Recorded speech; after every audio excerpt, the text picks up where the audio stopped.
Hey everyone, have you ever thought about investing but felt completely overwhelmed? Maybe the stock market seems like a secret club with its own language, or perhaps you just don't know where to begin. You're not alone. Investing can definitely feel daunting at first glance. But here's the exciting truth. It's far more manageable than you might think. It holds incredible potential for building wealth and securing your financial future. Imagine your money working for you, growing over time. That's the power of investing. Today, we're going to demystify the process and walk you through exactly how to buy your very first stock in 2025. This isn't just about making a quick buck. It's about understanding a fundamental tool for financial independence. We'll break down each step, making it clear, actionable, and totally achievable for anyone, especially if you're just starting out. Let's dive in. Before you even think about picking a stock, you need to understand your why. What are you hoping to achieve with your investments? Are you saving for retirement, a down payment on a house, or simply aiming for long-term wealth growth? Your financial goals are the compass for your investment strategy. They dictate how aggressively or conservatively you should invest. Clearly defining these goals will help you stay focused and make informed decisions. Next, it's crucial to assess your personal risk tolerance. This means understanding how comfortable you are with the possibility of losing money. All investments carry some level of risk, and stock prices can fluctuate. Think about how you'd react if your investment dropped by 10% or even 20%. Would you panic and sell, or would you see it as a temporary dip? Your emotional response to market volatility is a key indicator of your risk comfort. Generally, younger investors have a longer time horizon before they need their money. This allows them to potentially tolerate more risk, as they have more time to recover from market downturns. Don't rush this step, it's foundational. Once you know your goals and risk comfort, your next move is to open a brokerage account. This is your essential gateway to the stock market. You can't buy stocks without one. In 2025, there are many reputable online brokerages to choose from. It's vital to do your research and pick one that aligns with your needs. Don't just go with the first one you see. Consider a few key factors when making your selection. Look for platforms with low or even no trading fees. High fees can eat into your returns, especially when you're starting with smaller amounts. Also, check for account minimums. Some brokerages require a certain amount to open an account, while others have no minimums at all. This can be a big factor for beginner investors. Evaluate the range of investment options available. While you're starting with stocks, you might want access to other assets like ETFs or mutual funds later on. A broader selection offers more flexibility. User-friendliness and an intuitive interface are incredibly important. You want a platform that's easy to navigate, especially when you're placing your first trade. A clunky interface can be frustrating. Finally, look into the availability of research tools. Many brokerages offer free access to market data, company reports, and analyst ratings. These tools can be invaluable as you learn and grow. Popular choices in 2025 often include established names like Fidelity, Charles Schwab, and Vanguard.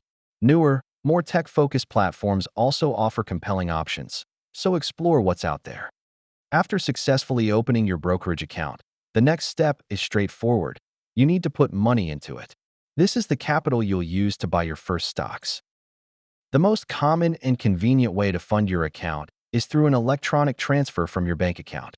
This process is usually initiated directly from your brokerage platform. You'll typically link your bank account using your routing and account numbers. Transfers can take a few business days to clear, so be patient. Once the funds arrive, you're ready for the exciting part. This is arguably the most crucial step, and it's where many beginners make mistakes.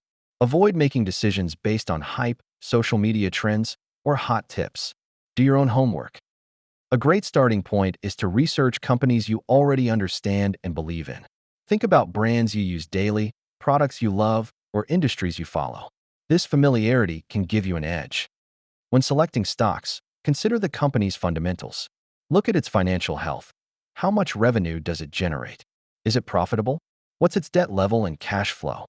Strong fundamentals indicate a stable and potentially growing business. You can find this information in a company's financial statements, often available on their investor relations websites or through your brokerage's research tools. Next, examine industry trends and growth potential. Is the industry the company operates in expanding or contracting? Are there new technologies or shifts that could impact its future? While you can consider analyst ratings, don't let them be your sole basis for investment. Analysts have their own biases and methodologies. Use their insights as one piece of the puzzle, not the whole picture. Most importantly, remember the principle of diversification. This means avoiding putting all your eggs in one basket. Don't invest all your money in a single company, no matter how promising it seems. Consider starting with a few different stocks across various industries. Alternatively, you might consider an exchange-traded fund, or ETF. ETFs hold a basket of many stocks, offering instant diversification with a single purchase. Once you've chosen your stock, it's time to execute the purchase. You'll do this directly through your brokerage platform. The process is usually quite intuitive. You'll need to specify a few key details for your order. First, you'll enter the company's ticker symbol. This is a unique, short abbreviation used to identify a stock on the exchange, like AAPL for Apple or MSFT for Microsoft. Next, you'll decide the number of shares you want to buy. Remember to consider your budget and the stock's current price. Some brokerages also allow fractional shares, meaning you can buy a portion of a share if you don't want to buy a whole one. Finally, you'll choose your order type. The two most common types for beginners are market orders and limit orders. Understanding the difference is important. A market order instructs your brokerage to buy the stock immediately at its current market price. This is the simplest option, but the exact price you pay might fluctuate slightly between when you place the order and when it executes. A limit order, on the other hand, allows you to set a specific price you're willing to pay for the stock. Your order will only execute if the stock reaches that price or lower. This gives you more control over your purchase price. For your first stock, a market order is often sufficient if you're comfortable with the current price. However, for more volatile stocks or if you have a target price in mind, a limit order can be a smart choice. Congratulations, you're now a stock owner. But your journey doesn't end with the purchase.